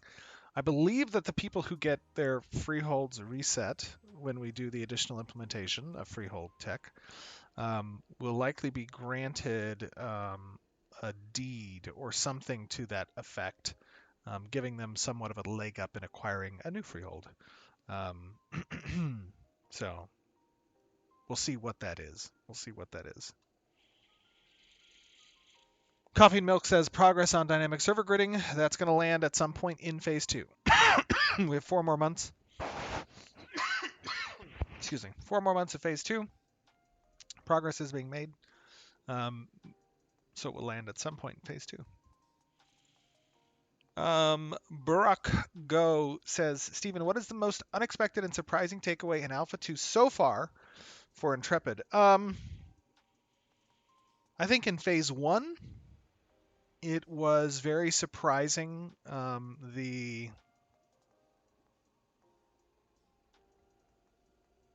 positive response that we saw given the state of Alpha right now. I think that it has been surprising the retention that we've seen of testers as well. From October 25th until November 8th, I think we had like a 91, 92% retention amongst users that logged in. From November 8th until December 20th, I think we had like upper 80 percentile. I think it was like 85, 86%. And so far over the course of these last 2 weeks, we've seen about an 80% retention for testers, which in the realm of testing, that's pretty strong. Which means that the core loops, the core mechanics, the core environment, the things that are the bones of the game, I think are holding up pretty well. There is obviously a tremendous amount of work that's ahead of us, both from not just optimization, stability that's still outstanding, but also features and content that we're going to be implementing. And I think, going into alpha, we had a very clear understanding that for most gamers, this type of experience is not one that either they care to be involved with, or they are receptive to seeing. And that's understood and okay. I don't think that this process really is intended for the majority of gamers. I think that what we're doing is something that is unique and is intended for a much smaller audience of people who are okay with the level of testing investment and slower pace of kind of delayed gratification to witness the game be born. And that is something that's is not done, at least at this scale, very often within the industry. And it has always been central to what we've tried to advocate for in game development in general, because really it is a miracle to make these types of games. It's a miracle to make any game. Making an MMO and one complex like Ashes, like that's a different story. And I think if we didn't do this process the way that we're doing it, that we would have additional risk. And inviting people to participate comes with that double-edged sword of not everybody understanding what development takes, not everybody being patient enough to wait for something that is promised, something that is good, and a lot of unhealthy, perhaps, skepticism that is born from past experiences, which makes sense, and by all means is rightfully so the case. But it's something that we're trying to change. And so I would say, you know, we've been pleasantly surprised with the tenacity of our core community, because there's a lot of people playing alpha right now, and that testing that's being done is vital to us improving the game, and making sure that we're hitting the marks when it comes to these features and designs. Sorry, that was a long-winded answer. Okay, question. Next question.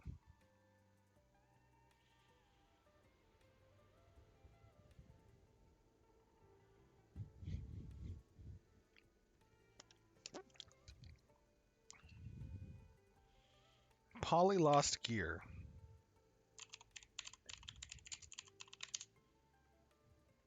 Let me come say hi to you, Polly. I can't give you gear, but you know what I can give you? I can give you a hat. There you go. This is your hat. And you know what? Just because I like the hat you already have on, I'll also give you a little bump. Boom! There you go, Polly. Don't let it be said that a good deed goes unpunished. Bonne chance. Au revoir, Shoshana.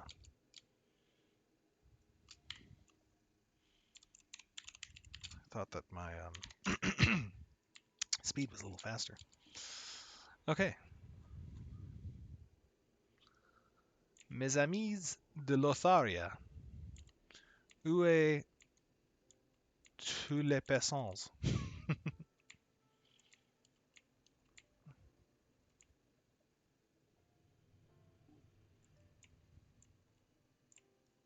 In front of the forge. Max, who are the players? Tell me.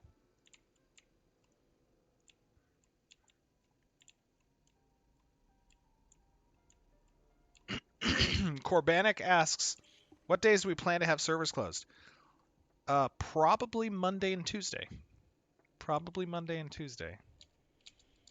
You know, Mondays aren't scary enough, so we're going to make them extra scary um,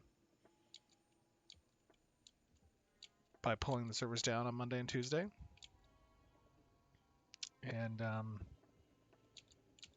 leaving them up Wednesday through Sunday.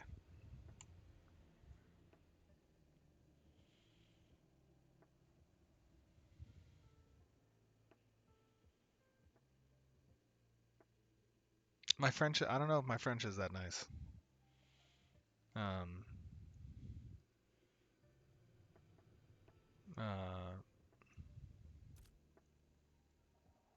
it's kind of scary. We also are from Belgium. Oh.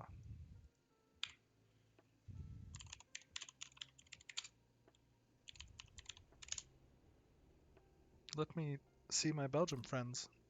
I've been to Belgium a few times, actually. I've been to I think it was Ghent.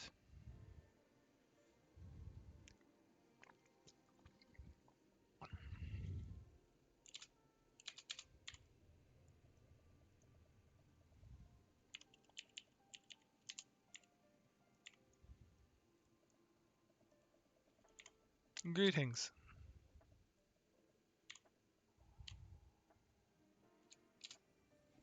Okay.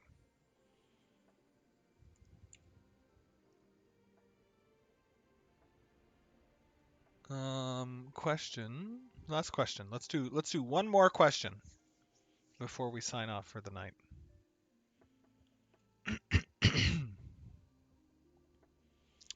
One more. Oh, I got a message from GM John that says it's time to cook some Portillos. I don't think we didn't have lunch, and we haven't had dinner yet. So Portillo's is a Chicago style restaurant that has these great Italian beef sandwiches, and you can order them, and then you can cook them, and they're just really really good.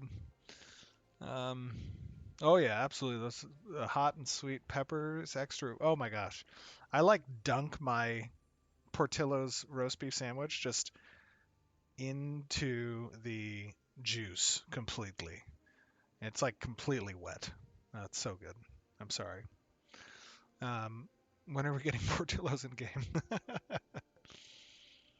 Okay. Last question here. Yes, they do have a Portillo's in Irvine. You're absolutely right. It's so good.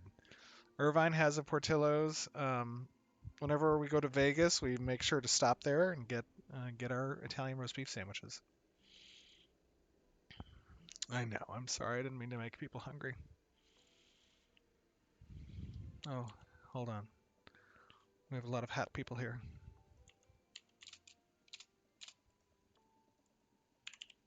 Greetings.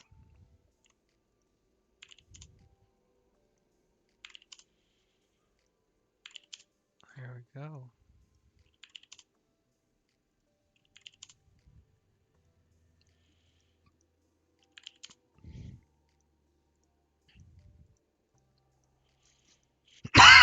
Excuse me. Sorry about that. Tapper. There we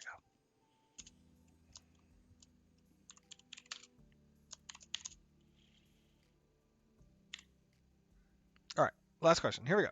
Find a good one. Here we go. Let me get a good one. Oh.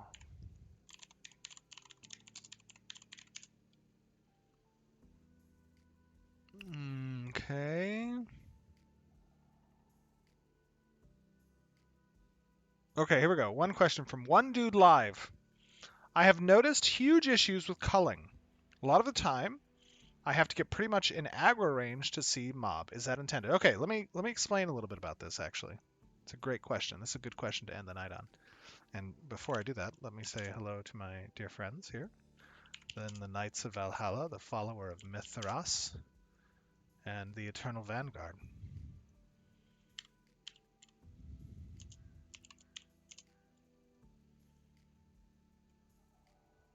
Okay, so to answer your question,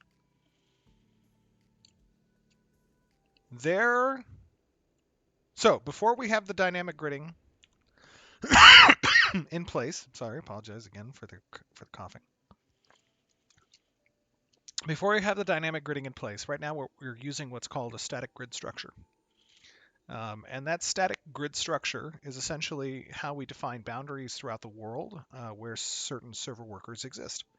Now, of course, when the dynamic gridding comes online, that static grid structure will be less relevant because although we'll have that static grid structure, as player populations increase within certain areas and the server FPS diminishes as a result of that, additional server workers will be added into the grid, and we will bifurcate some of those server workers and scale kind of down the authority um,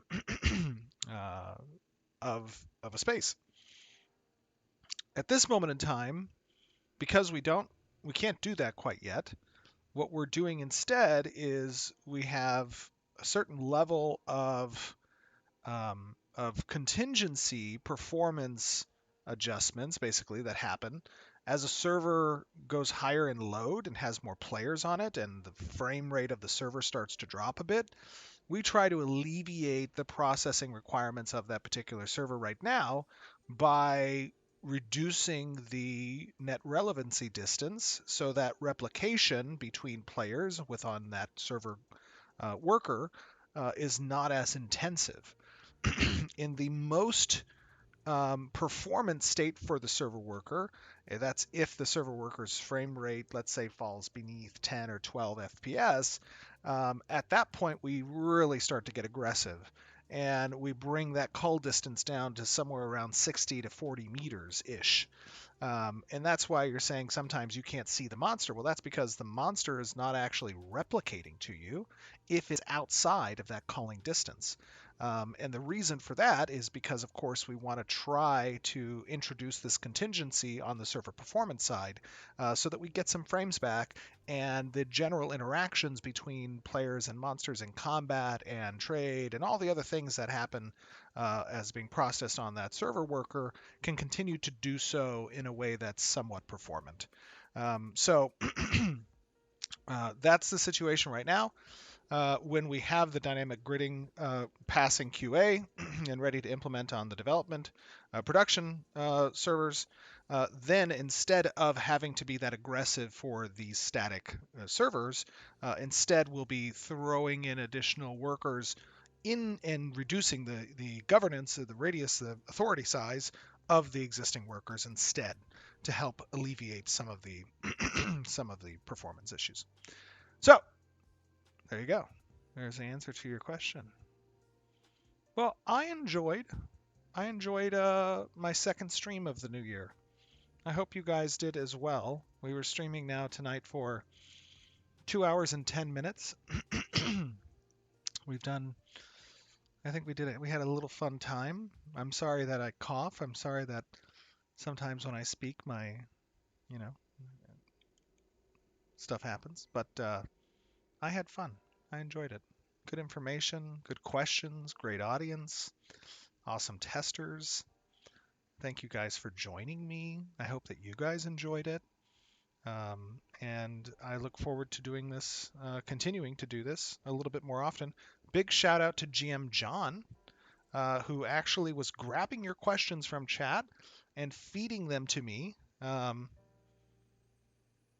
as well. So thank you, GM John. Big hearts in chat. And we're going to go make some Portillos, have dinner, and perhaps watch a Next Generation, a Star Trek episode, now that we were talking about it. All right, guys. I enjoyed it. Thank you. I'll see you guys next time. Have an awesome night. Happy New Year's.